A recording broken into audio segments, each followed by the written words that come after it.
ताली बजा के सम्मान आप लोग कर रहे हैं। देखिए कोई कलाकार और कलाकार का सम्मान ना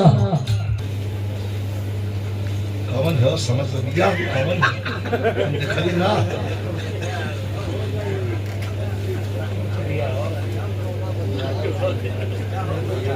गौना बदिया का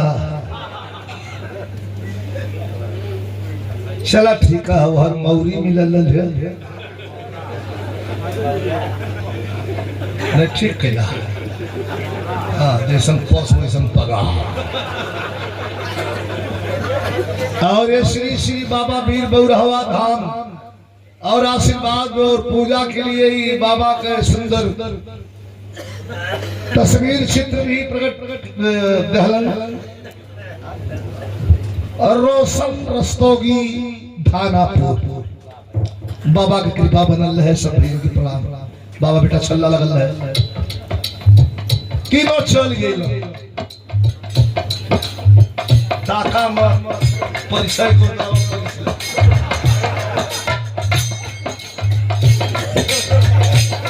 काय में हंसक का बात है अबे अपना पैसा ला खाई का अबे तो बशरू तू ना करो कुछ सोचिया मत हमार बाबा जी तो हम बाबा हो कहा कि हाँ आओ उनका हाँ बाबा ना बैठे थे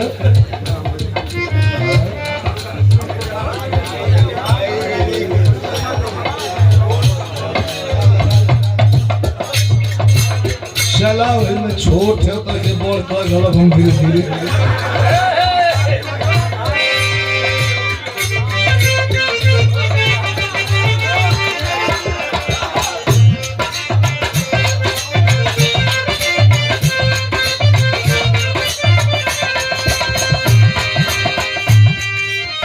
ताली बजा के सम्मान आप लोग कर रहे हैं। देखिए कोई कलाकार और कलाकार का सम्मान ना यह अपने से बड़े का आदर है उस सरस्वती का सम्मान है।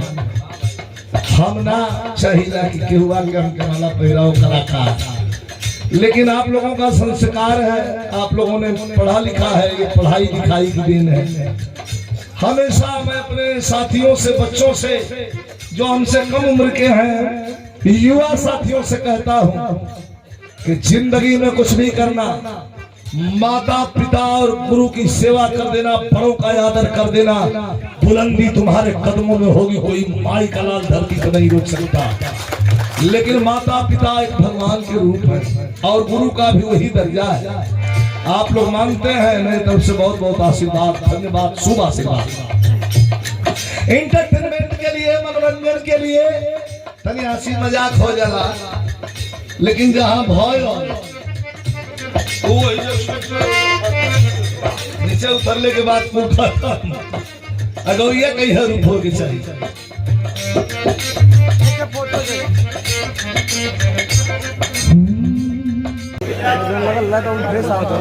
चल हमार माथा मत खराब करी कतो लाई बिरसवा सुन ले तू चल आई है कबीर सुन ले तो घरे वाले वीर से बचिए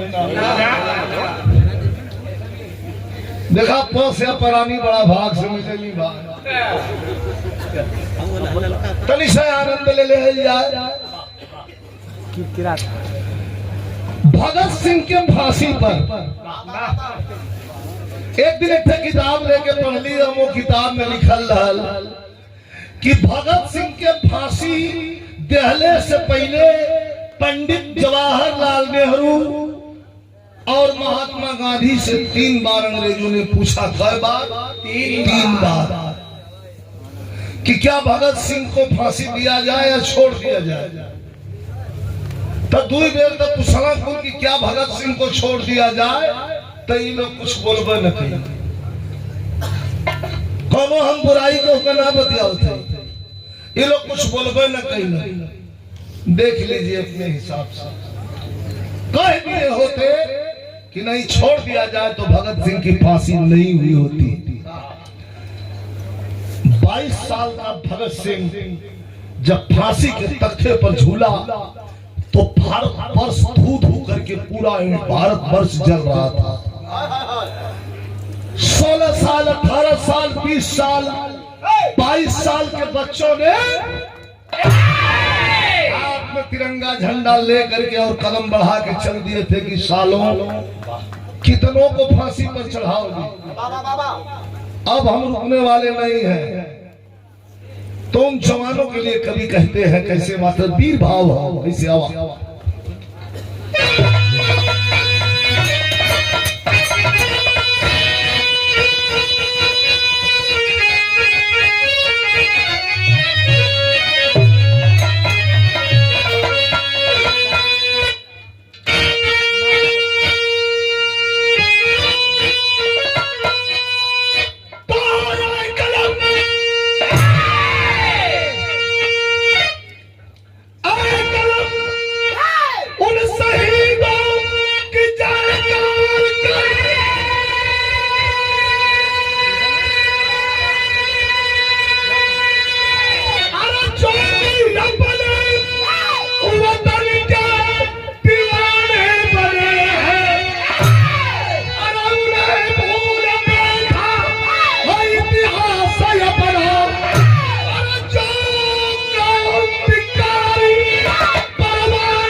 ये 200 रुपया पुरस्कार हमने राजा बाबू के द्वारा सुबह से बाद वही आगे सब भैया के नमस्कार प्रणाम।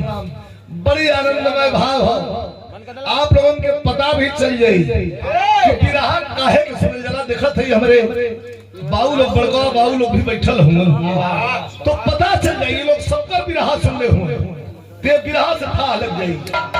बिरहा सुनने वाली चीज हो और बिरहा जंग वाली चीज हो, बिरहा दर्शावे वाली चीज हो, बिरहा पत्रकारिता का भी काम करे ले। बिरहा भड़की और नौटंकी नहीं है। आनंद के लिए थोड़ा क्षण भंगुर आनंद हो गल चली, लेकिन मेन बिरहा का भाव होला का के ऊपर कहानी। मरेंगे मिटेंगे जिएंगे वतन पे, आए जवान इनकलाबी तमनारा। ललकार करके चल गए जवान।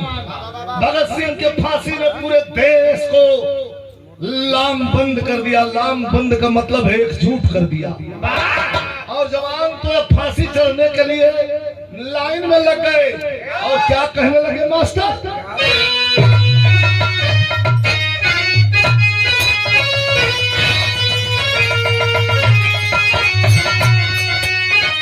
चढ़ा दे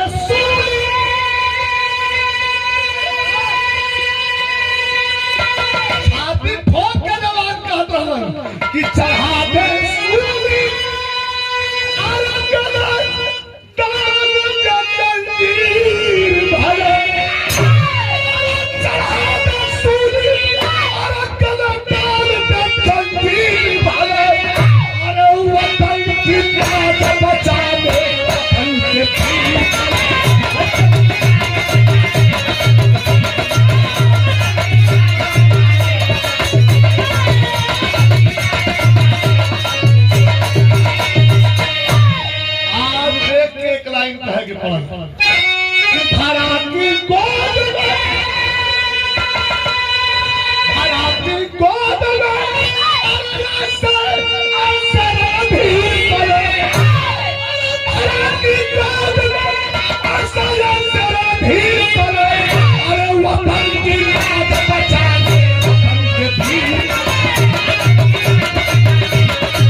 उन दिनों नागपुर में एक दरोगा का तहलका रहल, नाम रहल ओकर खन्ना।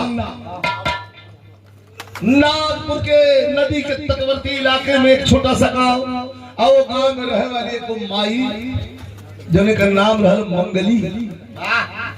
ओकरे पति के 6 महीना पहले जासूस बता के अंग्रेजन के खिलाफ जासूसी करे के इल्जाम लगा के और गोलियों से छलनी कर दिया गया।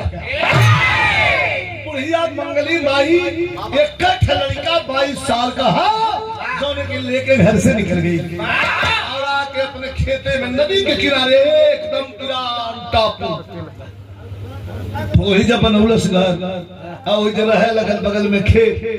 कहा कि भैया ये जब मूंगफली के खेती बा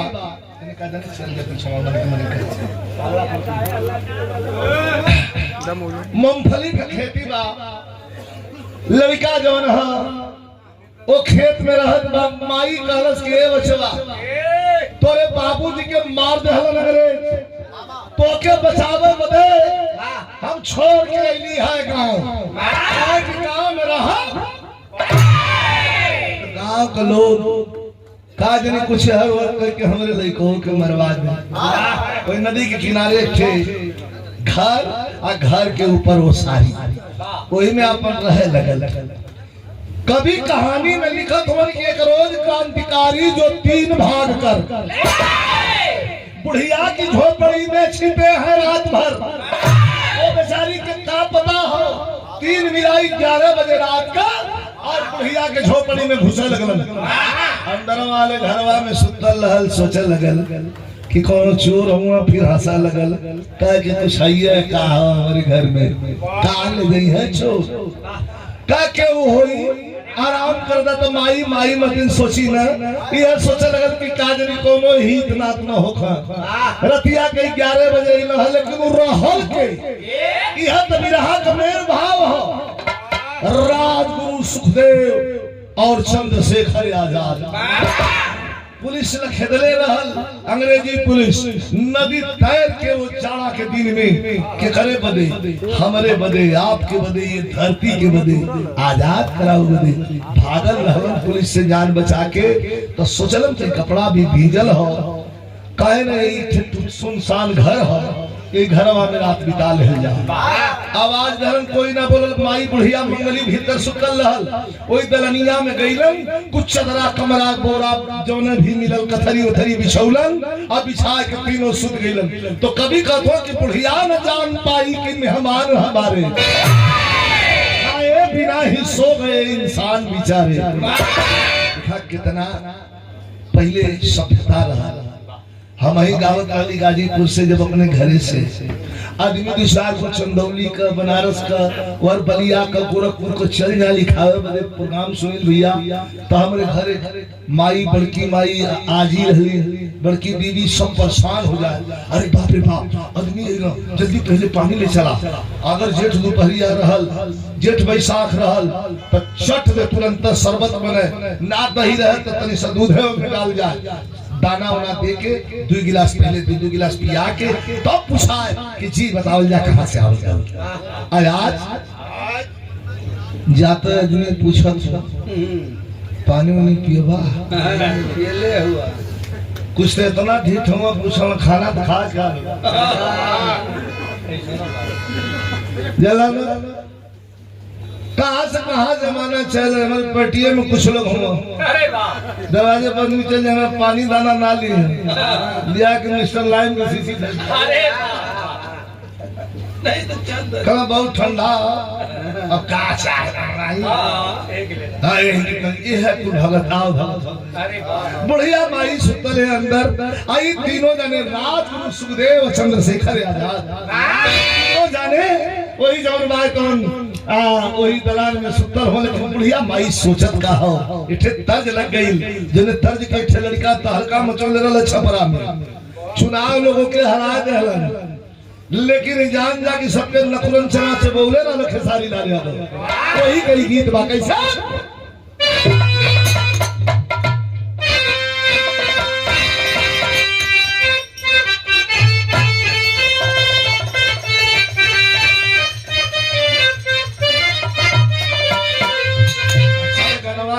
गौलस दुनिया हल्ला कैला कि अच्छा बड़ा सारा फुहर गावल।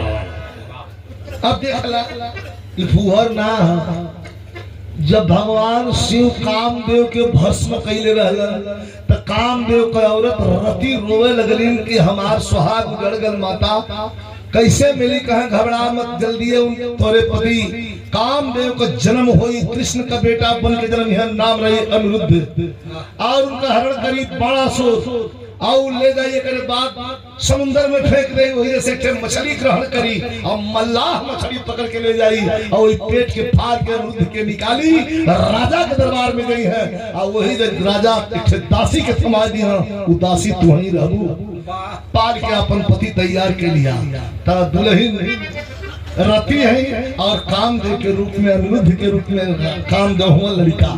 तब कई गीत का भाव सैया अरे सैया अरे लड़का सुनती जुल को अदिया के अजोरा अरे कितना आपूदा पिलाई भर कटोरा ऐसे बढ़िया भाव गिरावा तो तीनों सुंदर सारी में माई भीतर है। सोचे थे कोनो हित ना था कि के हा ये 11 बजत हो रतिया का के घर आया है ये हवन की कासु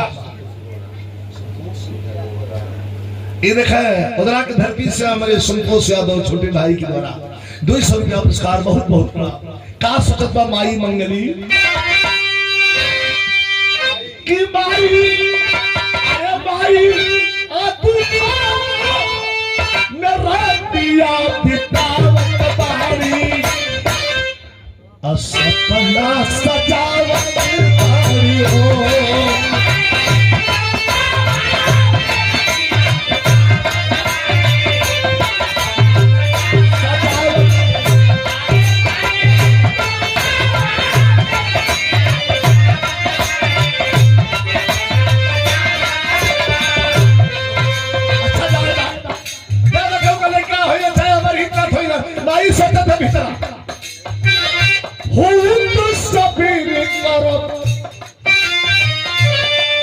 ममता दुलार हो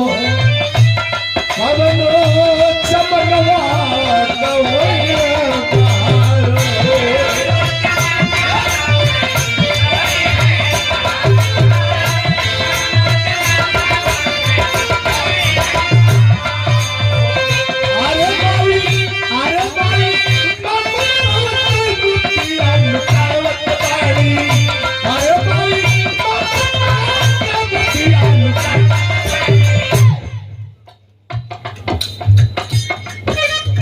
बुखार दूसरे 60 65 70 का उम्र सूत गई 6 बज गए हड़बड़ा उठल उठी मचल गेल के हम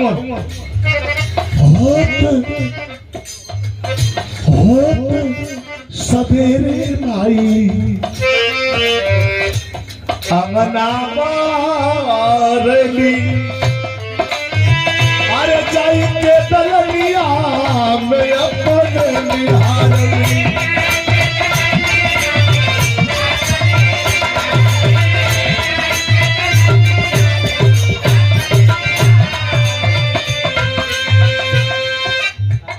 राम खिलावन यादव साहब समाजवादी कार्यकर्ता बाबू के द्वारा पुरस्कार सुभाषित। अरे चाई के दलनिया मैं अपने अरे तीनों भाई था कहाँ गई तीनों अरे तीनों सुहा गिरावत बाड़ी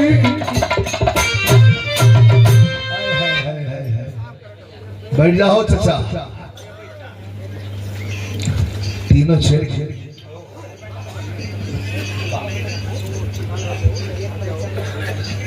और देखें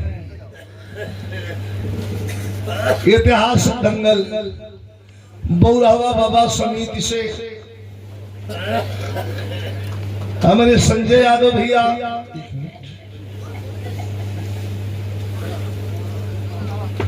ये दिनांक 28/3/2026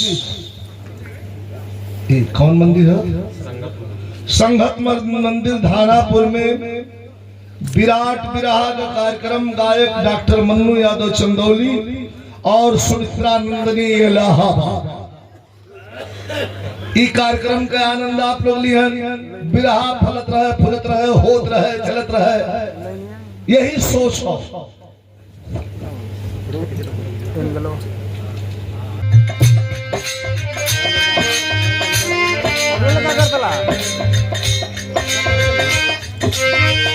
होत सवेरे माई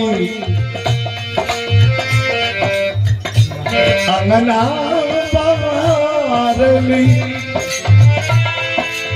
अरे जाई के कलरिया में अपने निहारे।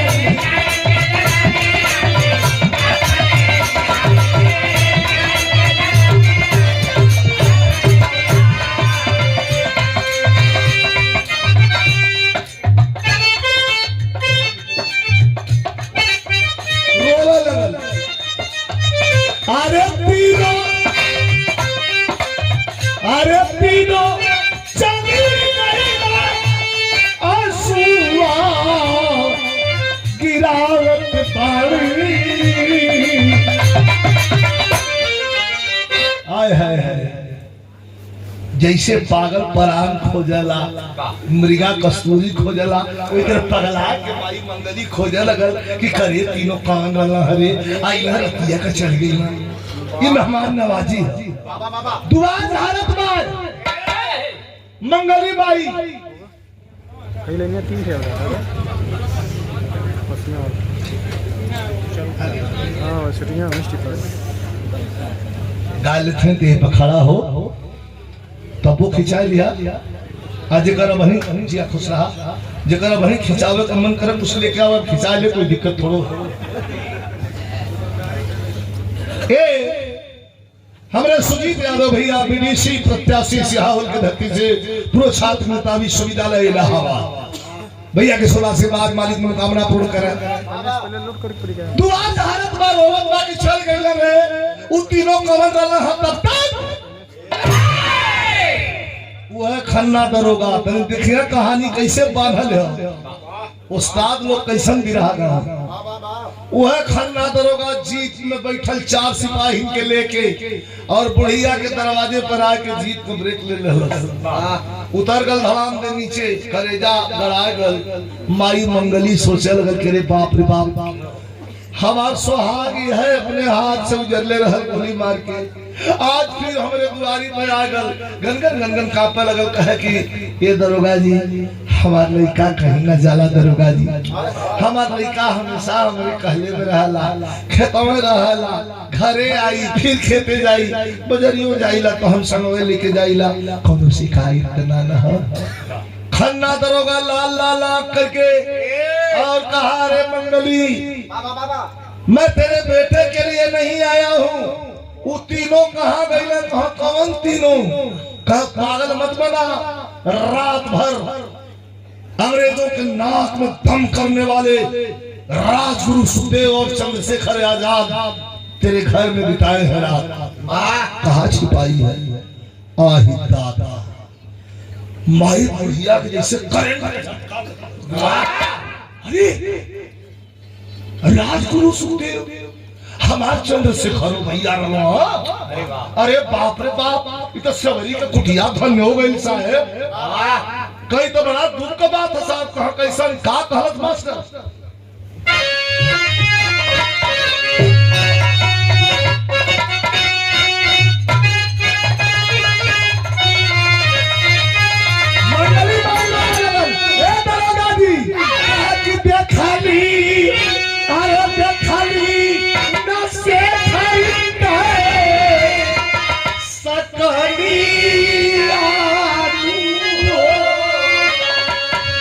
बुढ़िया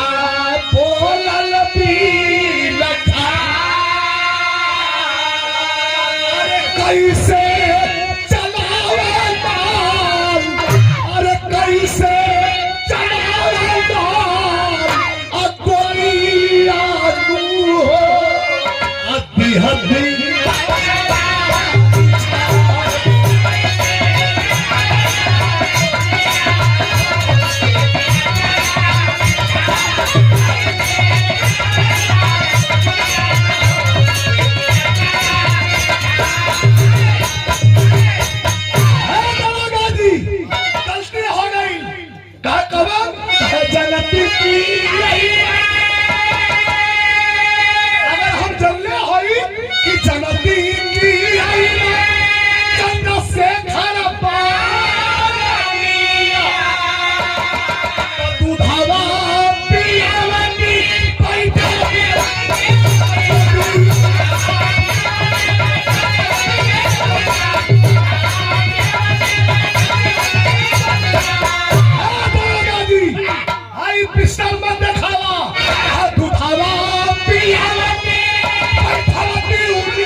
सवर्ण यादव सिहावल की धरती से जो क्षेत्र पंचायत सदस्य बीडीसी पद के प्रत्याशी हों 500 भैया भैया एकदम शांति 5 मिनट। और ये 500 पुरस्कार हमारा छोटा भाई हम शिव कुमार यादव जी जो अलीनगर मुगल सराय से प्रदान कैलन है।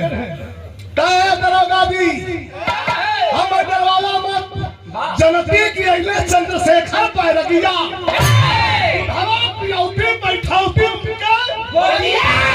बाले चलत छाती पर दुनलिया में हो है तेरे पिस्टल से डरा थी है छाती पर दुनाली चली तना डरे बुढ़िया के देख के खाना दरगा का अरे बाप रे ये तो बूढ़ी हड्डी में जान फूक दे रे बाबू किचकिचा के दांत पीस के आ दौड़ल गाड़ी की तरफ जाके कोड़ा उठा लेला। कोड़ा हम कहत हैं आप लोग सुन लेला भैया इतनी बड़ी बड़ी स्टील का कील लगल रहा मार दे लपेट के खींच दे तो सब दे चमड़ी खींच ली। वो कोड़ा लेके निकल कह रे बुढ़िया तेरा बेटा सामने नहीं है तो साले के सीने में भी हम ये अंग्रेजी लोहा घुसा देते, लेकिन ले तू अंग्रेजों से बगावत करेगी तो इसका ले भाव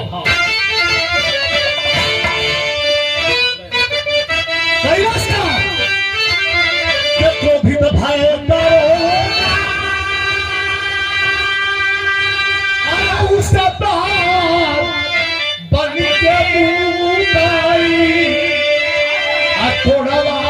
से करने लगा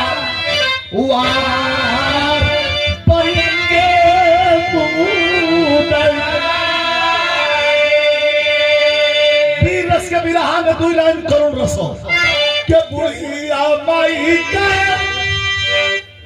आचल लो मेरा लो हो अब माई यही थारा पिया के खाती भैली खाल हो चल बिया पर होगा कई केवार बन के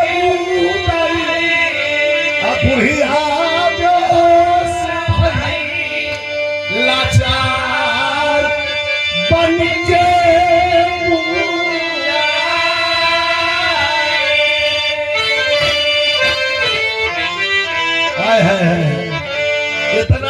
इतना कोड़ा ये भैया 70 वर्ष के माई के तबले कोड़ा मरल से उन्हें बेहोश न हो गई।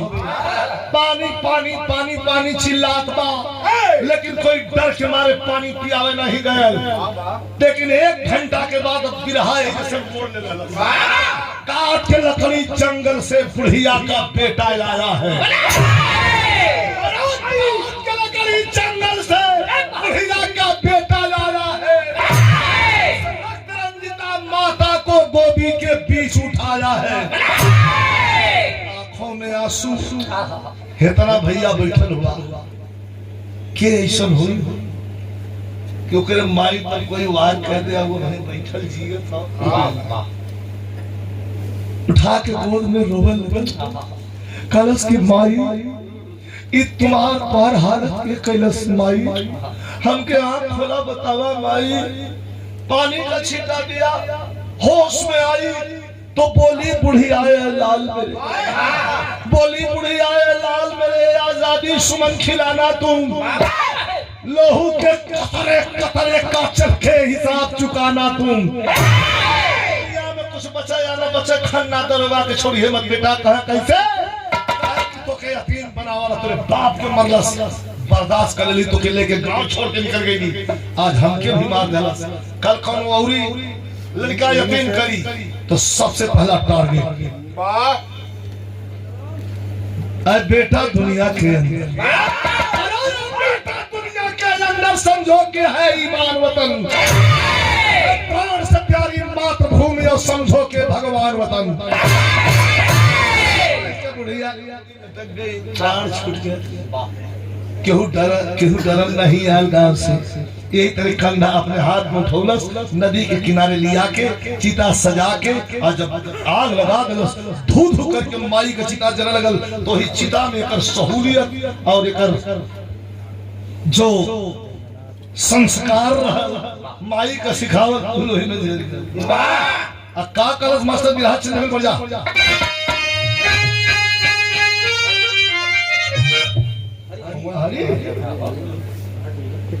ए जा के बेटा लइकवा कहां गई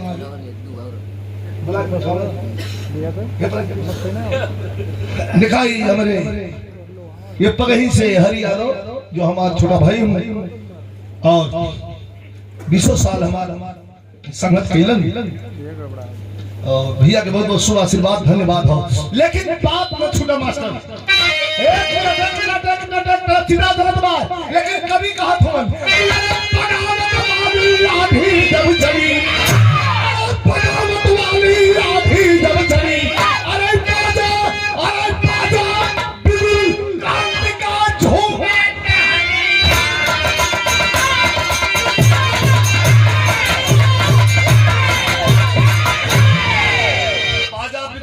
का झूमर टहनी डाली बगावत वाली आंधी जब चली, फलनवा डकैत निकल गया, कुछ लोग कहलो फलनवा का हथियार लेके दौड़त, ठीक है फलनवा हथियार लेके दौड़त तो सलाह ले ले तो कट्टार जी नहीं, 95% की समाज गुंडा बदमाश और असलाहधारी लेकिन की बनावला, इतिहास पढ़ ली है माई के कोख से और छात्र जीवन से केहू गुंडा ना, हालात ऐसा सामने ही समाज खड़ा कर देला कि आदमी के सलाह उठावत को मजबूर कर देला, 95% हम लिख ले जाके चंद्रशेखर आजाद की हद आजाद खड़ा भल कहा कि चिल्ला हमके हंसा लगना, चंद्रशेखर कहा तो मैं कहा चीनी भैया कहा हमारे घर में रात बितौले हुआ कौन तीनों जाने, माई हमारे कह के मर गई तोरे क्या भेजलत कहा चाहिए तो है कह के थे पिस्टल दे दा बस और कुछ नहीं चाहिए, बदला तोके न लेवे के हम हंसा लगलन कहन कि नेक इरादा है और मजबूत इरादा है, तुरंत पिस्टल 6 गोली लोड के थमौलन कर गोली और चाहिए का कुछ ना इतना बहुत हो, हमके एक दुश्मन जनमाई बतौले खत्म करके कहे कैसे चलन मास्टर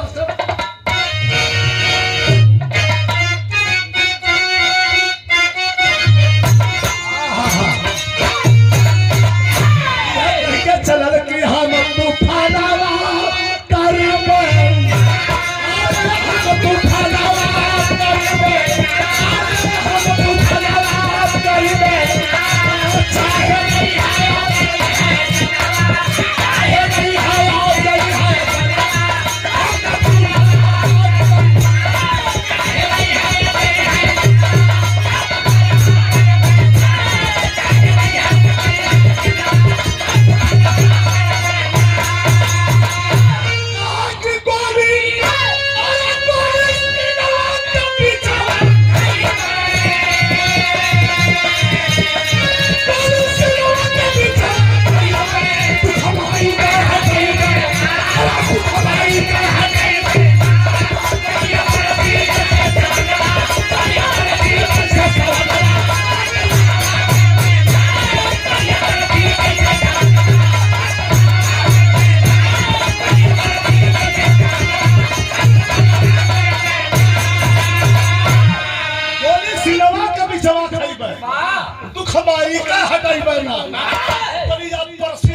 सवनवा लेके 6 गोली आया के खन्ना दरोगा के बंगला के आसपास घूमे खन्ना दरोगा लेके बुलेट निकलता रे सुन सुन सुन सुन सुन सुन सारे ए खड़ा बोल कहा है करे कई दिन से घूमे छो सारे कौन बात करे तो खन्ना दरोगा भी तो हिंदुस्तानी है ना हिंदुस्तानी के बिना सपोर्ट कांग्रेस थोड़ा दिन साल रहा यही सच्ची बड़ा पछताता हूँ कि दोगलवा हर जन्म में रही है दोगलवा हर जन्म में रही है अजियत भरना सार हो रही है उनके खाए बदे तैयार भगवती माई ना अरे खाली अपने संग रहूंगा दूसरा साथ यही में रहूंगा को जब रात दिन जाके अरे काहे बाटे आपन सल्तनत आपन जागीर आपन राजशाही हुकूमत मचावे लगे भखर में जा देश भखर में जा गई ता गोली सिनवा के बिचवा खइबा हवाई का हटाइबा ना बढ़िया परसी जैसे सवनवा खन्ना दरगा गरम करे संतारत हवे का साहब एक चीज देले हुआ ओके लौटावे आ है गाड़ी ऐसे बात कैलस अरे साले क्या दिए हैं कि हम लौटाने आए हो क्या बड़ा आदमी हुआ देख के भुला गल हुआ हम ईमानदार है के सूद सहित दे दे अरे वाह का साले जल्दी करो आ तो झोला में से पिस्टल निकलस नहीं झोरवा बड़ा आ वही में से घोड़ा चढ़ा के